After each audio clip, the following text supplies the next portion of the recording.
Selamat datang di channel Puskesmas Paripurna. Kali ini kita akan membahas tentang tata laksana tanpa obat untuk seperti kasus di bawah. Panduan praktik klinis. Puskesmas. Benda asing di konjungtiva. 1. Pengertian, definisi. Benda asing di konjungtiva adalah benda yang dalam keadaan normal tidak dijumpai di konjungtiva dan dapat menyebabkan iritasi jaringan. Pada umumnya kelainan ini bersifat ringan. Namun, beberapa keadaan dapat berakibat serius terutama pada benda asing yang bersifat asam atau basa dan bila timbul infeksi sekunder. 2. Anamnesis. Pasien datang dengan keluhan adanya benda yang masuk ke dalam konjungtiva atau matanya. Gejala yang ditimbulkan berupa nyeri, mata merah dan berair, sensasi benda, dan fotofobia.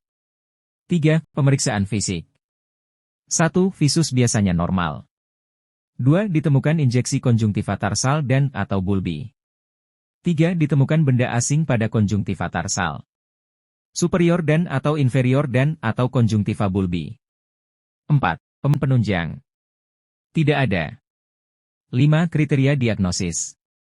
Diagnosis ditegakkan melalui anamnesis dan pemeriksaan fisik. 6. Diagnosis kerja. Benda asing di konjungtiva. 7. Diagnosis banding. Konjungtivitis akut. 8. Penatalan. 1. Non-medikamentosa, pengangkatan benda asing. Berikut adalah cara yang dapat dilakukan. A. Berikan tetes mata tetrakain 0,5% sebanyak 1-2 tetes pada mata yang terkena benda asing. B. Gunakan kaca pembesar, lup, dalam pengangkatan benda asing. C. Angkat benda asing dengan menggunakan lidi kapas atau jarum suntik ukuran 23 G.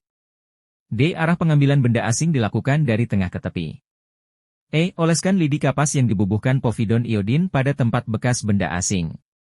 2. Medikamentosa. Antibiotik topikal, salep atau tetes mata, misalnya klinikol tetes mata, 1 tetes setiap 2 jam selama 2 hari. 9. Edukasi. 1. Memberitahu pasien agar tidak menggosok matanya agar tidak memperberat lesi. 2. Menggunakan alat kacamata pelindung pada saat bekerja atau berkendara. 3. Menganjurkan pasien untuk kontrol bila bertambah berat setelah dilakukan tindakan, seperti mata bertambah merah, bengkak, atau disertai dengan penurunan visus. 10. Kriteria rujukan. 1. Bila terjadi penurunan visus. 2. Bila benda asing tidak dapat dikeluarkan. Misal, karena keterbatasan fasilitas. 11. Prognosis. 1. Et vitam bonum.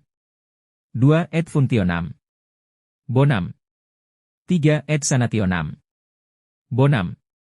12. Referensi. Keputusan Menteri Kesehatan Republik Indonesia Nomor HK 0202 Menkes 514/2011 tentang panduan praktik klinis bagi dokter di fasilitas pelayanan kesehatan tingkat pertama.